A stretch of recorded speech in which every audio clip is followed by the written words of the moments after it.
Shalom, all praises to Yahweh, Ba'ashem, Yahweh Shai, Ba'ashem, Rakah Kadash. Double honors to the apostles and elders, the great, most honorable, well, and Shalom to all the brothers doing the work of Syrian truth.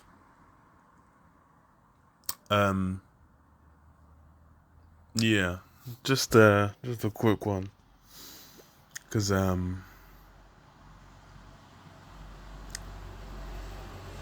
so there's a new president, yeah, for Iran, and people on a bit on edge, cause this guy's the guy before Rouhani.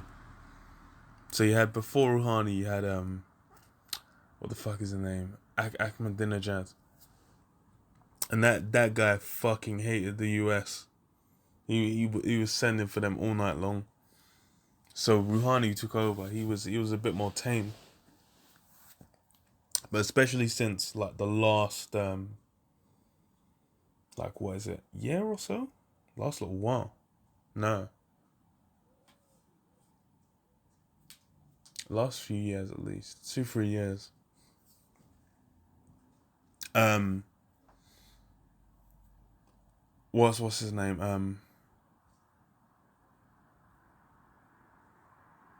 Last 2-3. What was it?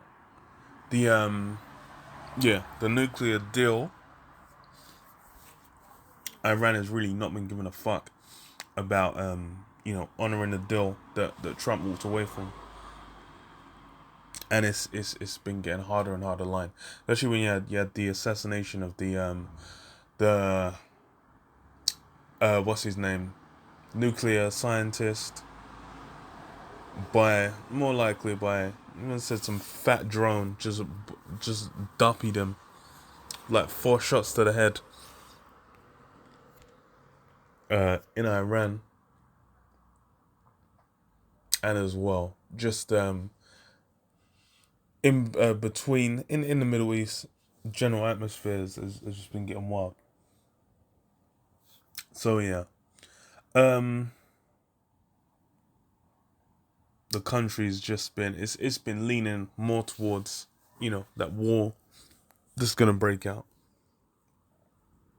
So them having a president.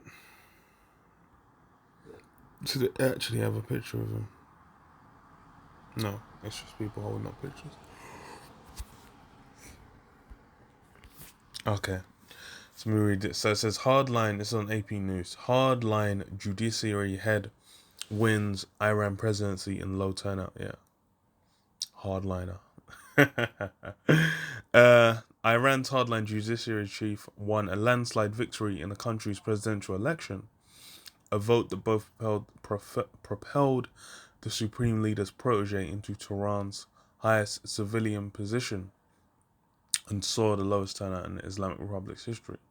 The election of Ibrahim Raisi, already sanctioned by the US in part over his involvement in the mass execution of thousands of political prisoners in 1988, became more of a coronation after his strongest competition found themselves disqualified from running in Saturday's vote. That sparked calls for a boycott, and many apparently did stay home. But out of over 59 million eligible voters, only 28.9 million voted. Of those voting, some 3.7 million either voted accidentally or intentionally voided their ballots, far beyond the normal amount seen in previous elections, and suggesting some wanted none of the 4 candidates.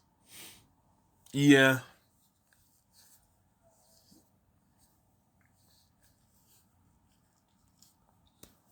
None. They're obviously sending for like how they operate. Jesus. How they operate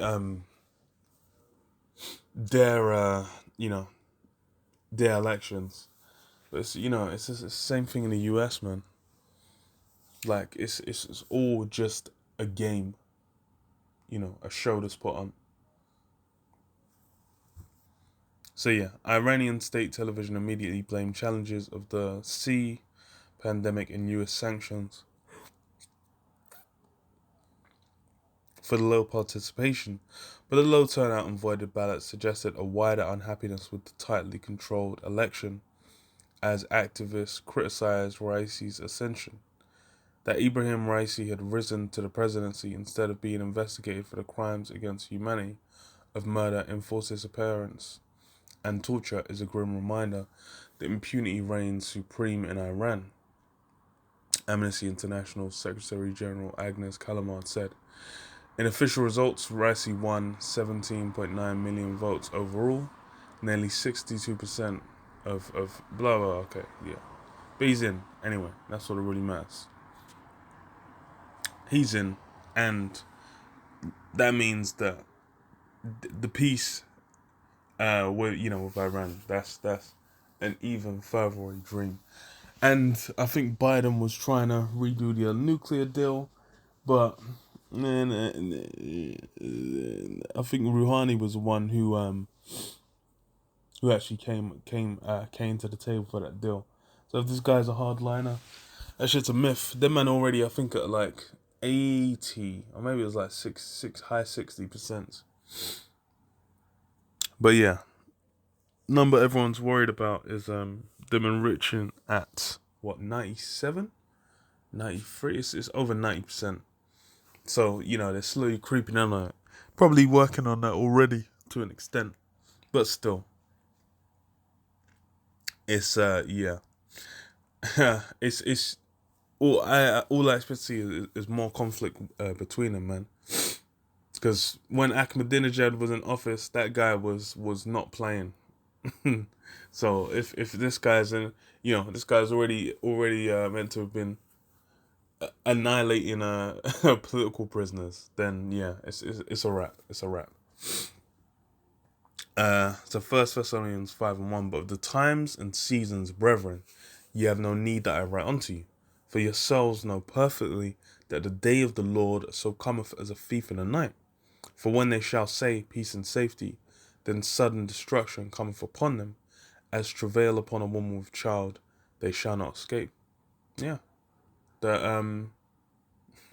it's no marvel, it's no surprise, because we know what's coming. We know that the World War III is on the way. We know this mark of the beast, implantable microchips on the way. We know that peace and safety is not. That's what everyone's dreaming about. After this, they're hoping the pandemic ends and everything just goes back to normal and they ever have their fun. But we know it's only gonna descend into further chaos and madness and death and destruction until Shiloh comes. So yeah, yeah, I'll leave it there. Just a quick one, man. Shalom, shalom.